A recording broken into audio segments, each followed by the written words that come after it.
Bagay? Pagkain? Bagay? Pagkain? Pangyayari? Lugar?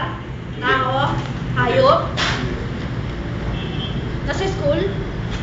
Pwede. Lagi natin pinapag-aralan natin? Hindi. Subukan mo pagkaraan. Bagay? Oo, pwede. Uy, yan, nilito ka rin. Pwede. Pwede lang eh, pwede. Pagkain? Hindi. Hindi siya pagkain. Hindi mo ngayon eh.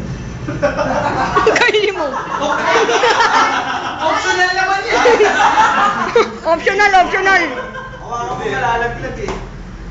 Hawakan ko. Hindi malalaglag. Teka lang. Initikip ko. Nasa computer? Nasa computer, Pwede. Pwede. Parts ng computer? Hindi. Nasa computer pero. Ano yun? Mali. Hindi nga eh. Hirap pala maging henyo. Hirap eh. Bagay? Pabubugbog na to. Sapak yan, sapak. Tagalog? Oo, Tagalog. Umuho ka pa, sasabakin ka na. Uppercut. Nilamog ka pag uwi mo. Bagay? Pag uwi niya, may pasana naman siya. Nangutang na naman. May cowboy. Oo, pwede. Nandito siya, nandito ngayon? Oo. Ha? Oo. Hindi. Araw?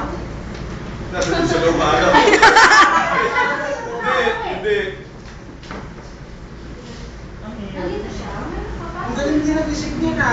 May isip yun ah. Si Sir may pakanaan niya mga yan eh. Ginagamit ba Hindi ko ito? pa nakikita sa Hindi. Pinoy niyo yan ah. Hirap din. Nasa parte ng tao? Pwede. Minsan, optional na yan eh. Optional. Wala na. Nasa loob ng computer eh. Libag. Di ba nang pagbukas mo ng computer mo, puro ganito?